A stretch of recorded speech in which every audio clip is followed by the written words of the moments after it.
Delivery রোগী নিয়ে খুবই বিপদে আছে চলতি ফুলগাজীর মানুষ দেখতেছেন। ফেনী জেলার বেশিরভাগ এলাকাই এখন পানির নিচে। ভারতের ত্রিপুরা রাজ্য থেকে নেমে আসা পাহাড়ি ঢল এবং টানা অতি ভারী বৃষ্টিপাতে মুহুরী, কহুয়া ও সিলোনিয়া নদীর পানি অস্বাভাবিক হারে বৃদ্ধি পেয়েছে। ফুলগাজী ও পরশুরাম উপজেলার 15টি স্থানে বন্যা নিয়ন্ত্রণ বাঁধ ভেঙে অন্তত 35টি গ্রাম প্লাবিত হয়েছে। অনেক এলাকায় এখন বিদ্যুৎ বিচ্ছিন্ন এবং যোগাযোগ বিচ্ছিন্ন। তবে এই ভয়াবহ বন্যা পরিস্থিতিতে সবচেয়ে বিপদের মুখে পড়েছেন অন্তঃসত্ত্বা নারীরা, যারা জীবনের নতুন সূর্য দেখতে অপেক্ষা করছেন। তারা এখনই যেন অন্ধকারের গহ্বরে বন্দী। অনেকেই 8 থেকে 9 মাসের গর্ভে সন্তান ধারণ করছেন, কিন্তু তাদের কোনো চিকিৎসা সেবা নেই যাতায়াতের ন্যূনতম সুযোগও। ফেনীর ফুলগাজী, পরশুরামের অসংখ্য গ্রামে ঘরে পানি ঢুকে পড়েছে হাঁটুর ওপরে, কোথাও কোমর ছাড়িয়ে গেছে।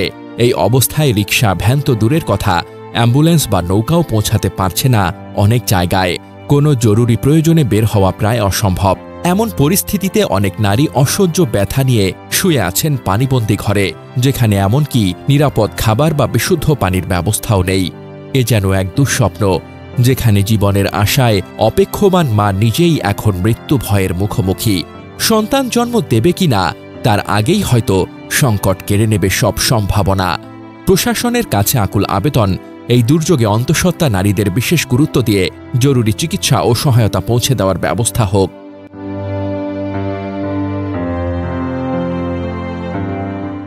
জানা যায়, মঙ্গলবার দিবাগত রাত 12টার দিকে ফেনী সদর, ফুলগাজী ও পরশুরাম উপজেলার কমপক্ষে 20টি জায়গায় বেড়িবাঁধ ভেঙে হু হু করে পানি ঢুকে পড়ে, আর তাতে 3টি উপজেলার অনেক গ্রামই পানির নিচে তলিয়ে যায়। পানির তোড়ে অনেকের ঘরবাড়ি, গবাদি পশু, খামার, ফসল সবকিছু ভেসে গেছে। কমপক্ষে 40টি গ্রাম পানির নিচে চলে গেছে। 35,000 মানুষ পানিবন্দী হয়ে পড়েছে। ফেনীর মুহুরী, কহুয়া, সিলোনিয়া নদীর তীরের 122 কিলোমিটার বেড়িবাঁধের আরও অনেক এলাকা এখনও ঝুঁকিপূর্ণ বলে জানিয়েছে ফেনী জেলা পানি উন্নয়ন বোর্ড। তারা জানিয়েছে, এখনও ওই নদীগুলোর পানি বিপদসীমার 130 সেন্টিমিটার ওপর দিয়ে প্রবাহিত হচ্ছে। ফেনী জেলা আবহাওয়া কর্মকর্তা মজিবুর রহমান জানান, গত 3 দিনে এই মৌসুমে বাংলাদেশের সর্বোচ্চ বৃষ্টিপাত হয়েছে ফেনীতে। আগামী শনিবার পর্যন্ত মাঝারি ও ভারী বৃষ্টিপাত থাকবে। গত 24 ঘণ্টায় হয়েছে 141 মিলিমিটার। ফেনীর ফুলগাজীর নোয়াপুর গ্রামের আসিয়া বেগম ডয়চে ফেলেকে বলেন, মঙ্গলবার রাত 12টার দিকে হঠাৎ বাঁধ ভেঙে পানি ঢুকে পড়ে। আমরা কিছু বুঝে ওঠার আগেই আমাদের বাড়িঘর, পুকুর সবকিছু পানির নিচে তলিয়ে যায়। আমরা ঘরের আসবাবপত্র ও বেড়া ধরে নিজেদেরকে রক্ষা করি। এখনও আমাদের ঘরে কোমর সমান পানি। আমাদের আশপাশের বাড়িঘরও একইভাবে তলিয়ে গেছে। একই গ্রামের মানিকচন্দ্র পাল নতুন মুরগির খামার করেছিলেন। খামারে 1300 মুরগি ছিল। পুরো খামারের মুরগি ভেসে গেছে।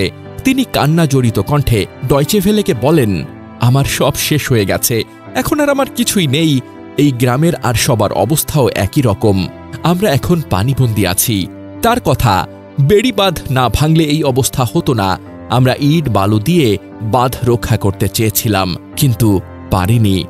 পরশুরাম উপজেলার মির্জানগরের সত্যনগর গ্রামের মিন্টু হাওলাদার বলেন, প্রতি বছরই আমরা এই পরিস্থিতির শিকার হই। 1 মাস আগেও আমাদের এলাকায় বন্যা হয়। তারপর বাঁধগুলো মেরামত করা হয়েছিল, কিন্তু তার নামে মাত্র মেরামত করা হয়। ফলে গত রাতে নদীর পানি বিপদসীমার ওপরে ওঠার সাথে সাথে সবগুলো বাঁধ ভেঙে যায়।